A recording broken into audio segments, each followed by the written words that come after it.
Tu te sens dépassé par ton environnement, par ton esprit et par ton quotidien? Une étude de l'université de Princeton a montré que le désordre va vraiment avoir une influence sur notre capacité de concentration. Alors aujourd'hui, travaillons ensemble avec des actions simples et concrètes pour justement désencombrer notre intérieur, notre esprit et organiser nos journées pour pouvoir commencer 2025 du bon pied. Bonjour à tous et bienvenue chez Nanouche. Je suis Sandra et sur ma chaîne, j'aime parler de minimalisme, de développement personnel, de beauté au naturel et de toutes les astuces pour se sentir bien au quotidien lorsqu'on est une maman active. Aujourd'hui, nous allons parler de désencombrement. Le désencombrement, ce n'est pas seulement de l'organisation des choses que l'on a à l'intérieur, mais c'est vraiment se débarrasser des choses dont on n'a plus besoin pour pouvoir alléger son esprit, alléger son intérieur, avoir moins de stress et pouvoir vivre des journées qui soient vraiment axées sur l'essentiel. On pourra avancer sereinement et pouvoir être productif dans nos journées et en profiter au maximum. Savez-vous que 77% des personnes vivant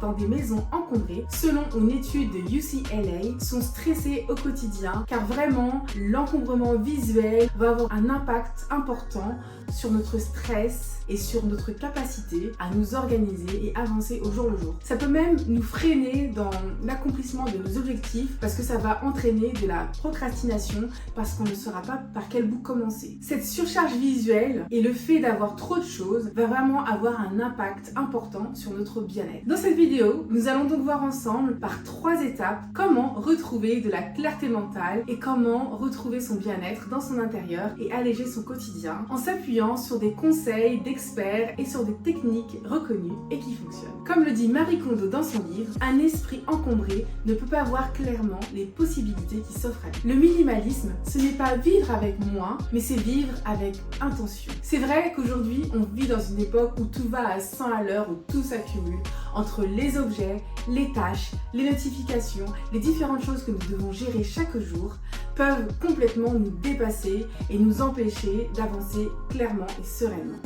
Une étude de l'université de Yale montre que notre cerveau, face à toutes ces informations, réagit avec vraiment une surcharge cognitive et ne sait plus par quel bout commencer et ne sait plus gérer tout ce qui se passe autour de nous. Notre environnement va vraiment avoir une influence importante sur nos bien-être et sur nos capacités au quotidien. Alors, comment fait-on pour désencombrer? Par où commencer? Commencer par les pièces dans lesquelles on passe le plus de temps. Donc pour bien commencer l'année 2025, j'ai décidé de désencombrer à nouveau ma cuisine. La cuisine, c'est pour moi un espace où je passe énormément de temps car j'aime beaucoup cuisiner. Je cuisine essentiellement toutes mes recettes à la maison, du petit déjeuner au dîner. Je ramène tous les midis mon repas au travail ainsi que mes snacks.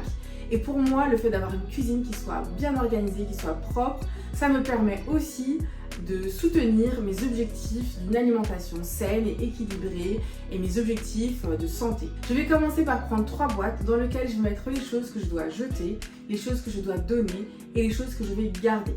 Cela permet d'avoir une vision claire pour pouvoir se débarrasser facilement des choses et ne pas vraiment y perdre du temps. Ensuite, une méthode qui peut être intéressante, ça va être de supprimer tous les doublons, tous les ustensiles de cuisine qui sont en double, dont on n'a pas besoin. On peut les supprimer, ça se lave assez rapidement à la main ou à la vaisselle. Il n'est pas utile d'avoir des tonnes et des tonnes de cuir en bois ou d'ouvre-boîte ou de choses comme ça.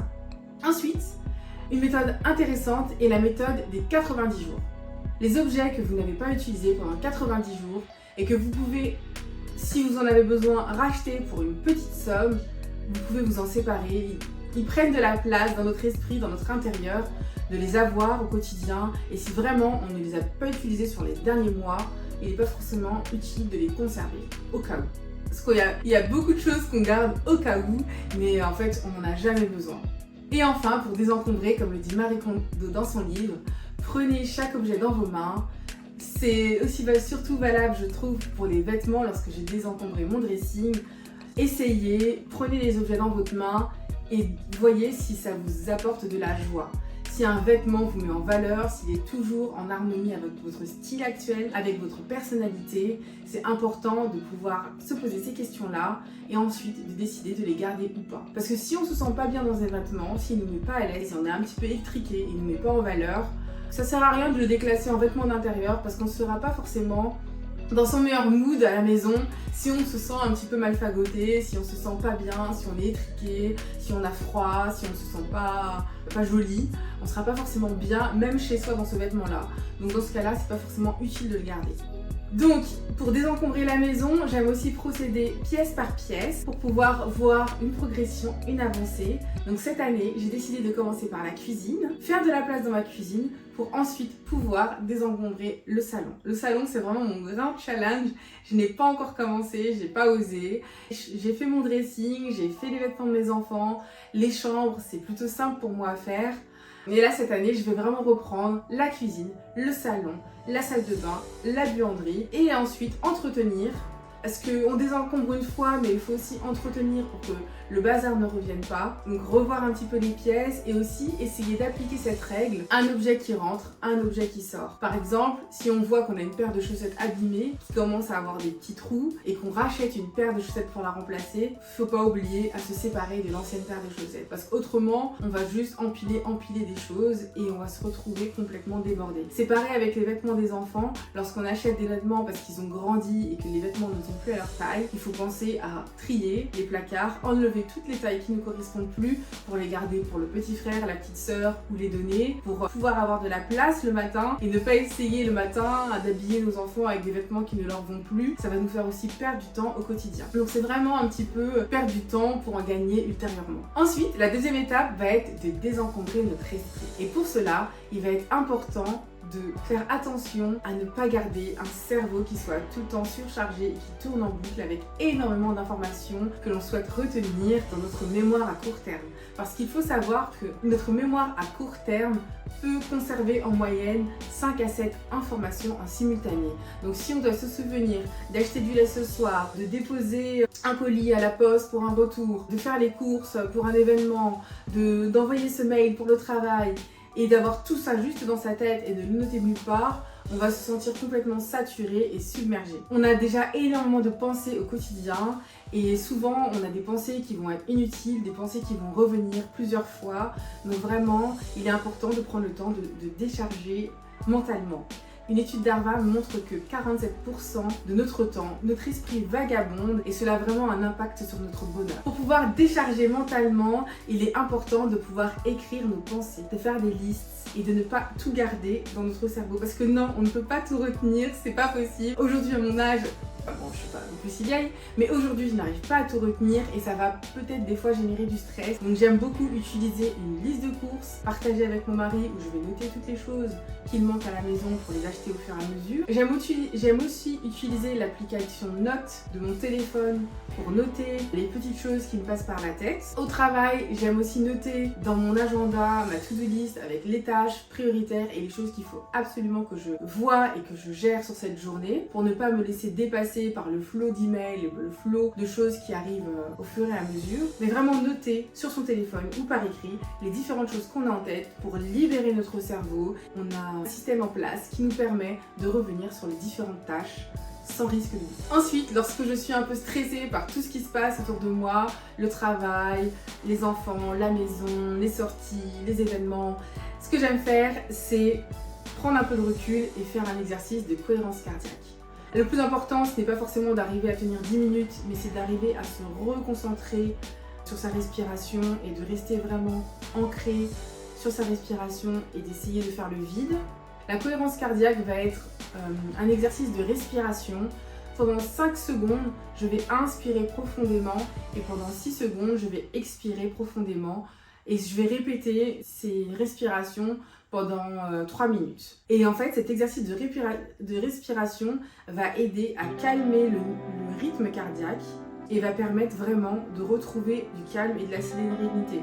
C'est un exercice qu'on peut faire 1 minute, 3 minutes, le matin, au réveil, dans les transports en commun, si on se sent un peu stressé, au travail, si on sent un moment, une vague de stress venir, on peut prendre le temps d'inspirer et souffler pour justement se sentir bien. Donc prendre le temps de faire le vide, de ne penser à rien et de se concentrer sur sa respiration pour retrouver de la clarté. Et à force de s'entraîner, à force de le faire, ça deviendra plus simple et ça vous permet de vraiment retrouver de la clarté d'esprit, retrouver de la clarté mentale selon une étude de UCLA. Enfin, pour désencombrer mon esprit, j'aime beaucoup, sur mon téléphone, supprimer toutes les notifications inutiles. Dans mes mails, sur mon téléphone, je n'arrive pas à consulter tous mes mails au quotidien. Je travaille à supprimer tous les abonnements aux newsletters pour ne pas recevoir une montagne d'emails professionnels et personnels tous les jours parce que c'est juste impossible la quantité d'informations qu'on doit gérer au quotidien. Vraiment simplifier au maximum toutes les applications que j'ai sur mon téléphone portable, garder vraiment que les applications que j'utilise. Je trouve que l'iPhone est très bien pour ça parce qu'on peut facilement identifier les applications qu'on n'a pas utilisées sur les derniers mois et tout simplement les supprimer ou les supprimer de l'écran d'accueil et les garder vraiment juste dans la partie recherche si un jour on est amené à l'utiliser. Cela permet d'avoir un téléphone qui soit plus minimaliste mais un désencombrement digital qui nous permet de ne pas être surchargé au quotidien. Et aussi, je suis totalement en diète médiatique, je ne regarde pas beaucoup les informations. Je les regarde vraiment quand c'est important et quand il y a vraiment un impact personnel sur les informations que je pourrais avoir au quotidien. Mais je limite maximum les informations qui peuvent avoir un effet néfaste sur ma santé mentale. Et aussi, je limite mon usage des réseaux sociaux. Je n'ai aucune application directement accessible sur mon téléphone à part YouTube. Pour Instagram, LinkedIn ou Facebook, si j'ai besoin d'y aller, je vais passer par le moteur de recherche pour y aller. Cela entraîne de la friction et au final, je pense que je ne dois pas passer plus de 5 minutes par jour sur chacun de ces réseaux. Le réseau social sur lequel je passe énormément de temps, c'est YouTube, parce que j'aime beaucoup YouTube, parce qu'on peut apprendre des tas de choses. Et lorsque j'ai du temps, j'aime aussi écouter des podcasts pendant les trajets, en cuisinant, ou tout simplement lire un livre ou écouter un livre audio. Cela permet vraiment de ralentir le rythme et de ne pas être constamment en train de scroller, en train de défiler et d'avoir l'impression d'être à 100 à l'heure et d'avoir trop d'informations au niveau de son cerveau et de se sentir vraiment surchargé par toutes ces informations qu'on peut avoir via notre téléphone et aussi visuelles dans notre environnement lorsqu'on a trop de choses, et vraiment faire le vide pour se sentir bien et pour être épanoui au quotidien. Enfin, pour désencombrer son quotidien, il est important de s'organiser et de planifier. Lorsqu'on a un quotidien trop chargé, avec plein de choses qu'on entame et qu'on ne finit pas, on est complètement épuisé en fin de journée. Car selon l'effet Zeigarnik, toutes les tâches inachevées restent dans notre cerveau comme des onglets ouverts sur un ordinateur. Ça va forcément entraîner un peu de temps de latence, donc c'est pareil au niveau de notre cerveau. Toutes ces tâches inachevées vont vraiment venir encombrer notre cerveau et nous empêcher d'être en pleine capacité et d'avoir une bonne productivité et d'être bien organisé au quotidien. Cela va créer du stress et de l'anxiété et on ne va pas se sentir bien. Pour cela, il est important de démarrer ces journées avec des priorités. Sur chaque journée, on peut par exemple définir 3 priorités au niveau personnel et au niveau professionnel, des choses incontournables que l'on souhaite réaliser sur cette journée, et c'est tout. Le reste, ce sera du plus, ce sera du bonus. On se sentira bien, on n'aura pas l'impression d'être complètement dépassé et d'être bon à rien, parce que 3 objectifs, c'est plus facilement atteignable qu'une to-do list à rallonge. Lorsqu'on a trop de choses sur sa liste, on a tendance aussi à procrastiner, à en réaliser aucune. Donc vraiment, 3 tâches au travail pour démarrer la journée, 3 tâches à la maison. Je pense que c'est une bonne base pour commencer. Et ensuite, tout ce qu'on fera en plus, on pourra être très fier de soi, d'être arrivé au bout de nos objectifs prioritaires et d'avoir pu, par-dessus, faire des tâches supplémentaires. Ensuite, pour vraiment retrouver de la clarté et pour désencombrer ce quotidien, il est important de planifier et d'organiser ses journées.